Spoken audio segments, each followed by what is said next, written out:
could not be more proud of Ryzen. I could not be more proud of what we're going to bring to the PC market. The best starts now. Los procesadores Ryzen de AMD por fin han llegado al mercado. Tenemos ya con nosotros los Ryzen 7 1800X, 1700X y 1700, que son los modelos de 8 núcleos. Los modelos de 6 y 4 núcleos saldrán más adelante. Estos tres procesadores son prácticamente idénticos. Las únicas diferencias entre estos procesadores las encontramos en la frecuencia de fábrica y en que los modelos con una X al final cuentan con XFR, aunque luego veremos que es algo que no tiene ninguna importancia. El tope de gama, el 1800X, cuenta con 8 núcleos y 16 hilos a una frecuencia base de 3,6 GHz y una frecuencia turbo de 4 GHz. Su TDP es de 95 vatios. Su precio es de $499, unos 569 euros. Por su parte, el 1700X cuenta con el mismo número de núcleos y el mismo TDP, pero viene a una frecuencia base de 3,4 GHz y una frecuencia turbo de 3,8 GHz. Su precio $399, unos 450 euros en España. Por último, el 1700 y tiene un TDP inferior, 65 vatios, parte de una frecuencia base de 3 GHz que aumenta hasta 3,7 GHz en el modo turbo. Su precio $349, unos 369 euros en España. Una vez presentados los procesadores Ryzen 7, vamos a analizarlos para ver si merecen la pena. ¡Comenzamos! Vamos a dividir el vídeo en dos partes. Primero nos vamos a centrar en los apartados donde estos procesadores destacan, es decir, en trabajos pesados de renderizado y cálculo, que es realmente a lo que están enfocados los Ryzen de 8 núcleos, y luego pasaremos a hablar de su rendimiento en juegos, donde esperábamos algo más de ellos y han decepcionado un poquito. Pero estos dos temas no tienen sentido si antes no analizamos algunos datos fundamentales, como el consumo, las temperaturas y la capacidad de overclock. No dispongo de un procesador Ryzen para analizarlo yo mismo. De hecho, ningún medio español dispone de un procesador Ryzen ahora mismo para poder hacer una review, por lo que tendremos que utilizar datos de terceros. Como siempre, tomaremos datos de distintas webs para hacer el vídeo lo más objetivo posible. Vamos a empezar hablando del consumo. Aquí AMD ha hecho un gran trabajo. El Ryzen 7 1800X consume menos que el i7 6900K. Ambos procesadores cuentan con 8 núcleos y 16 hilos y funcionan a una frecuencia turbo de 4 GHz. Es decir, AMD ha superado a Intel en consumo. El 1700X, que funciona a 3,8 GHz, consigue un consumo aún mejor. Realmente llama la atención cómo, bajando la frecuencia a solo 0,2 GHz, se ahorran 70 vatios en consumo. El 1700 por su parte consumirá todavía menos, ya que funciona a 3,7 GHz, pero todavía no se ha dejado ver en ninguna review. Este consumo permite a los procesadores Ryzen tener muy buenas temperaturas. El 1800X tiene unas temperaturas bastante similares al i7 7770K, procesador que cuenta con la mitad de núcleos. Por lo tanto, en este apartado también cumplen sobradamente. Donde no consiguen buenos resultados es en el overclock. A medida que aumentamos los núcleos, el overclock se complica. Los procesadores de 8 núcleos de Intel no son muy buenos overclockeando, pero los procesadores Ryzen son especialmente malos. Es prácticamente imposible overclockearlos. El Ryzen 7 1800X viene a una frecuencia turbo de 4 GHz de fábrica, pero solo es capaz de subir con overclock hasta unos 4,1 o 4,2 GHz, es decir, no suben prácticamente nada. Además, para subirlos hasta 4,2 GHz hace falta unos voltajes de casi 1,5 voltios, unos voltajes altísimos, y el consumo se dispara. Los procesadores Ryzen están fabricados a 14 nanómetros por GlobalFoundries. GlobalFoundries todavía no ha madurado su proceso de fabricación, lo tiene muy verde, y esto provoca que los procesadores Ryzen apenas puedan subir sus frecuencias. Es posible que en el futuro, a medida que el proceso de fabricación se vaya puliendo, los procesadores Ryzen consigan mejor overclock, pero de momento el overclock que pueden realizar es nulo. Aquí hay que hablar del XFR también. ¿Qué es el XFR? Es una tecnología con la que cuentan los procesadores Ryzen que tiene una X al final del nombre y lo que hace es subir automáticamente la frecuencia del procesador por encima de la frecuencia turbo cuando las temperaturas y los voltajes lo permiten. Por desgracia, como estamos viendo, los procesadores Ryzen overclockean muy poquito, por lo tanto XFR no hace prácticamente nada. En el mejor de los casos es capaz de subir el 1800X desde 4 GHz a 4,1 GHz, pero cuando están utilizando los 8 núcleos del procesador al 100%, muchas veces ni siquiera es capaz de alcanzar los 4 GHz de la frecuencia turbo, y se quedan algunas frecuencias entre 3,6 y 4 GHz. Por lo tanto, podemos decir que el XFR no hace absolutamente nada. Esto quiere decir que no merece la pena pagar más por el 1800X o el 1700X. todos los procesadores Ryzen están consiguiendo subir hasta unos 4,2 GHz y el XFR no aporta nada, así que podemos comprar el Ryzen 7 1700, que es el más barato de todos, y manualmente poner nosotros a 4 GHz o a la velocidad que queramos. Vamos a ahorrar dinero y vamos a conseguir el mismo procesador.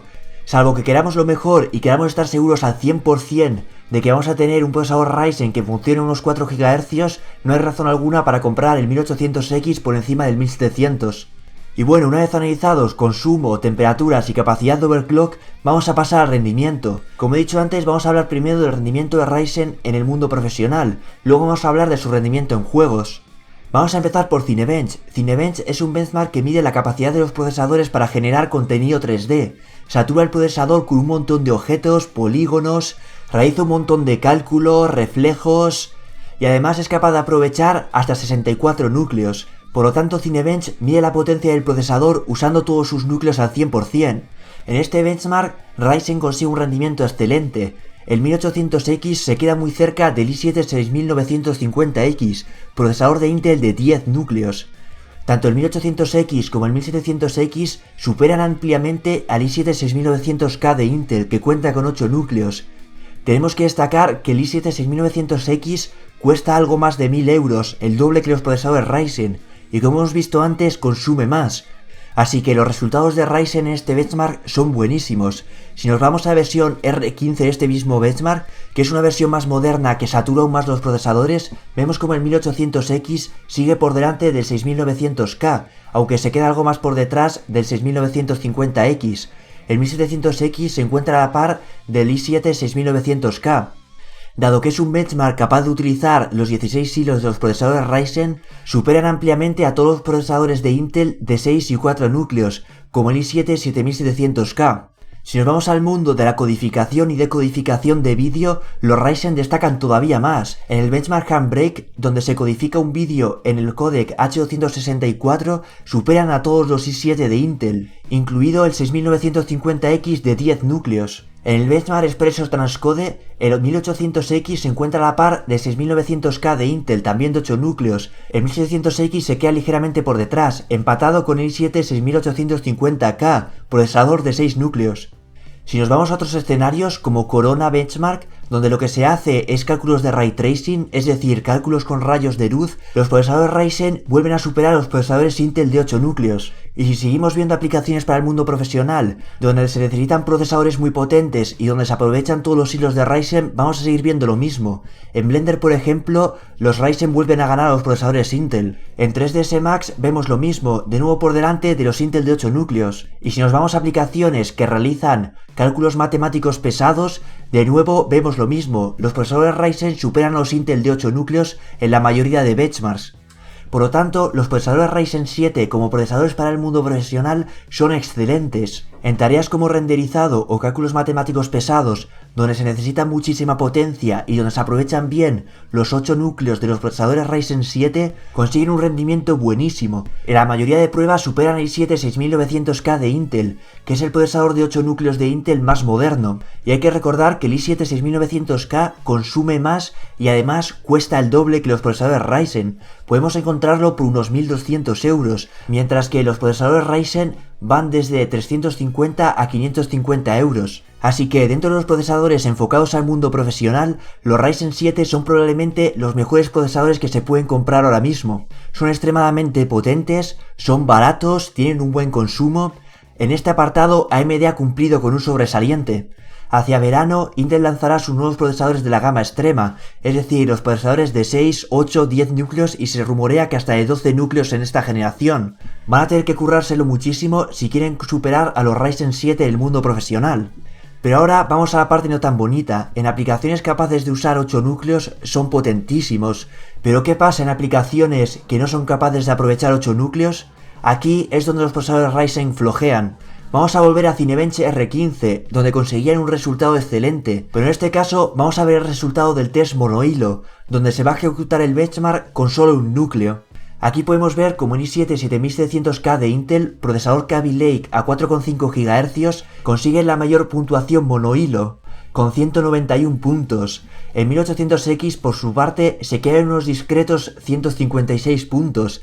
Esto lo deja por debajo del i7 4770K, procesador que salió en 2013. El 1700X, que funciona a 3,8 GHz, consigue una puntuación todavía más baja. En defensa de los procesadores Ryzen hay que decir que a los i7 de 8 núcleos les pasa lo mismo. Podemos ver que en mononúcleo consiguen puntuaciones bastante bajas. Al final, cuando quieres meter una gran cantidad de núcleos y hilos, acabas teniendo que recortar la potencia individual de cada uno de ellos. Y esto afecta directamente a los videojuegos. Los videojuegos normalmente no son capaces de aprovechar una gran cantidad de núcleos. Los procesadores con mayor potencia por núcleo suelen ser los que mejores resultados obtienen. Pero antes de meternos a ver los resultados en juegos, quiero comentar un par de cosas, porque en torno a este tema hay bastante polémica. Ya os adelanto que los resultados de los procesadores Ryzen en juegos son malos. Todos esperábamos que los i7 de 4 núcleos de Intel que trabajan a frecuencias muy altas rindieran más, pero los resultados en algunos juegos son mucho más bajos de lo que esperábamos. Se está comentando que esto podría deberse a distintas causas y que el rendimiento en juegos podría mejorar. De primeras, el SMT, que es el equivalente del hiperthreading de Intel, el Ryzen, y es lo que permite que por cada núcleo tengamos 2 hilos, seguramente suba la próxima semana un vídeo explicando mejor este tema, no funciona del todo bien. Se dice que Windows todavía no lo soporta del todo y que va a hacer falta alguna actualización de Windows para hacer que rinda bien. Desactivando el SMT y dejando los Ryzen 7 con 8 núcleos, 8 hilos en vez de 8 núcleos y 16 hilos, mejora algo el rendimiento en juegos. También se dice que las BIOS de las placas para Ryzen todavía no están pulidas del todo. De hecho, hay por ahí algunas betas que también mejoran el rendimiento en algunos juegos. Pero de momento vamos a ver el rendimiento de Ryzen 7 actualmente en juegos. En el futuro, si este rendimiento mejorase, ya subiría un vídeo actualizado, igual que hice con la GTX 1060 y la RX 480, que subí un vídeo actualizado cuando la RX 480 mejoró vía drivers. Pero bueno, ya os aviso de que tampoco esperéis demasiado. Por ahora ningún juego aprovecha bien los 8 núcleos. Esto hace que la potencia por núcleo sea más importante que el número de núcleos del procesador. Y Ryzen en este apartado, como ya habéis visto, consigue unas puntuaciones mediocres. Pero bueno, por ahora vamos a darle el beneficio de la duda. Es una arquitectura nueva que lleva un día en el mercado y es posible que en el futuro vaya mejorando cuando se vayan puliendo los sistemas operativos y las BIOS. Y solo una cosa más antes de empezar a ver benchmark de juegos. Como ya vimos en el vídeo sobre el cuello de botella, cuando subes la resolución de los juegos, metes mucha más carga a la gráfica y no aumentas la del procesador. Esto hace que si juegas por ejemplo a 4K, la gráfica va a tener un montón de trabajo y va a limitar el rendimiento. Y metas el procesador que metas, el rendimiento va a ser prácticamente el mismo. Por lo tanto, ver benchmark de juegos a 4K para testear procesadores no tiene sentido. Vamos a ver benchmark de juegos a 1080p con gráficas de gama alta, donde el procesador sí que cobra importancia en el rendimiento. La gráfica va a ir sobrada y el rendimiento del procesador puede limitarla, por lo que es donde vamos a ver realmente cuánto rinde cada procesador en juegos. Vamos a empezar por algunos juegos DirectX 12, el primero que vamos a ver es Hitman. Aquí el 1800X está a la par del 6900K de Intel, pero se encuentra algo por detrás del 6700K y el 7700K, procesadores de 4 núcleos. El 1700X por su parte da un par de FPS menos, pero están todos los procesadores bastante igualados. Aquí el rendimiento de Ryzen es bueno. Pero las cosas para Ryzen empiezan a torcerse cuando nos vamos a Tomb Raider.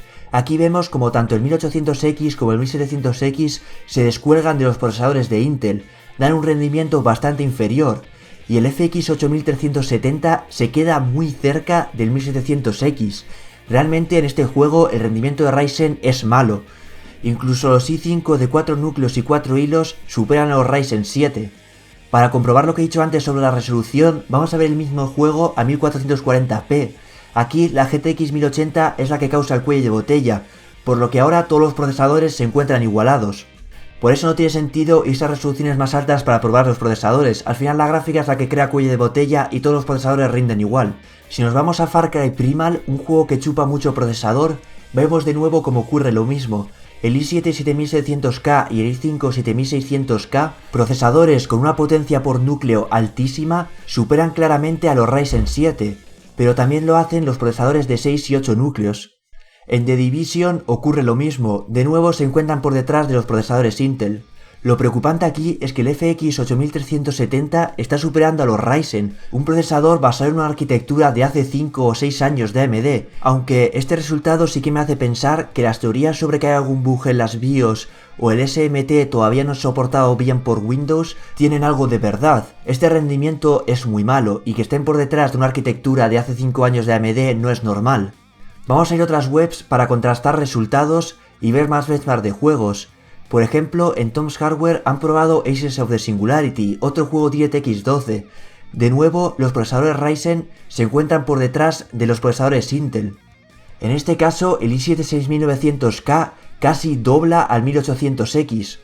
Hay una diferencia de rendimiento importante, aunque podemos ver un dato interesante. Desactivando el SMT, el 1800X consigue unos 6 FPS extra. No es algo raro, también ocurre en algunos juegos con el hyperthreading de Intel. Desactivándolo se consigue más rendimiento. El hyperthreading y el SMT pueden dar una ganancia de rendimiento importante, pero si se usan mal también pueden hacerte perder rendimiento. Si nos vamos a Battlefield 4 podemos ver algo interesante. Todos los procesadores están igualados, pero si os fijáis vemos varias puntuaciones del Ryzen 1800X. Podéis ver que en una pone HP y en otra pone Balanced, y la de Balanced está a 10 FPS por debajo del resto. ¿Qué es esto? Es la configuración de energía de Windows. Cambiando de balanceado a alto rendimiento se consigue ganar unos FPS. Esto no es normal, ya que el perfil balanceado de Windows es bastante bueno, y cuando necesitamos mucha carga es capaz de sacar el 100% del procesador. Así que de nuevo esto nos da un pequeño rayo de esperanza. El bajo rendimiento de Ryzen en juegos puede deberse a algún tipo de problemas con Windows o con las BIOS.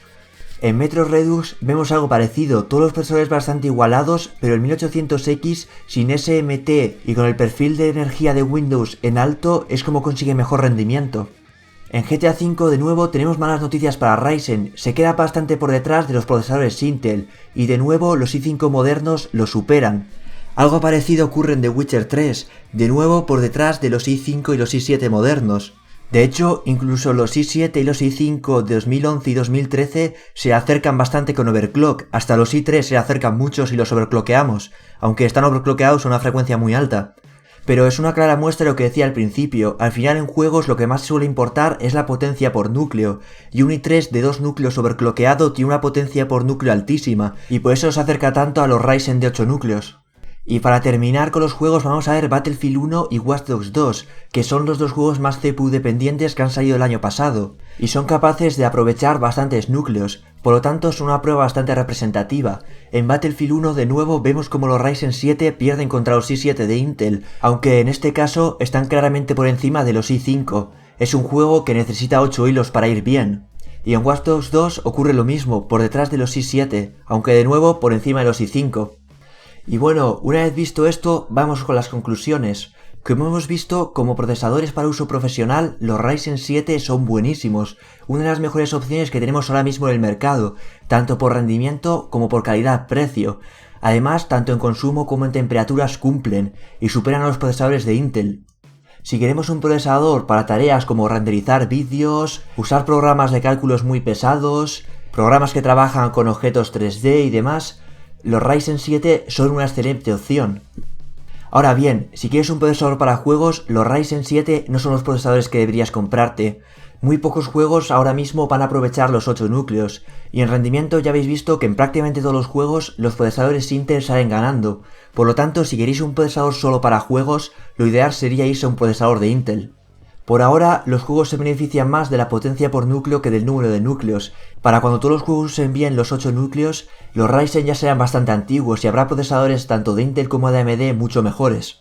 Para juegos es muy probable que los Ryzen 5 y los Ryzen 3 sean mejor opción, aunque probablemente también estén por debajo de Intel en rendimiento porque por lo que parece Ryzen tiene una potencia mononúcleo inferior a las últimas generaciones de Intel. Los Ryzen de 4 núcleos y 8 hilos por ejemplo van a salir a precios bastante bajos, a unos 200 euros, y si esos procesadores consiguen rendir por ejemplo solo un 10% menos que los i7 de Intel, al final en calidad-precio van a ser excelentes opciones. No van a superar a Intel en rendimiento, pero por mucho menos precio tienes un procesador que es muy bueno. Además, es posible que estos procesadores alcancen frecuencias más altas al tener menos núcleos y consumir menos. Aunque queda la incógnita de si los Ryzen 7 mejorarán en el futuro, Ya hemos visto que hay algunos resultados en juegos bastante extraños, y es posible que a medida que se pulan las BIOS y Windows saque actualizaciones su rendimiento mejore. Si es así, subiré un vídeo actualizado. La duda está en si quieres un procesador para ambas cosas, para renderizar y jugar, por ejemplo. En ese caso podrían ser interesantes, porque aunque en juegos estén por detrás, la diferencia tampoco es abismal. Además, si jugamos por encima de 1080p, lo que nos va a limitar es la gráfica, porque al final todos los procesadores van a rendir prácticamente lo mismo. Y renderizando son unas bestias, por lo tanto ahí igual sí que nos renta un procesador Ryzen, aunque aquí también entran en juego los Intel de 6 núcleos. Renderizando y en tareas del mundo profesional nos van a dar menos rendimiento, pero en juegos nos van a dar más. Aquí es una cuestión de qué priorices. Además, también nos pueden interesar los Intel de 6 núcleos por el tema del Quad Channel y por tener más líneas PCI. Esto ya va según las necesidades. Pero bueno, yo resumiría los Ryzen 7 como unos excelentes procesadores para el mundo profesional, pero una decepción en juegos. Veremos si esto cambia con el paso del tiempo. Y bueno, hasta aquí el vídeo. Ha sido un vídeo bastante largo, pero creo que estos nuevos procesadores de AMD se merecían un buen análisis. Y ya sabéis, como siempre, si tenéis alguna duda podéis dejarla en los comentarios y hasta el siguiente vídeo.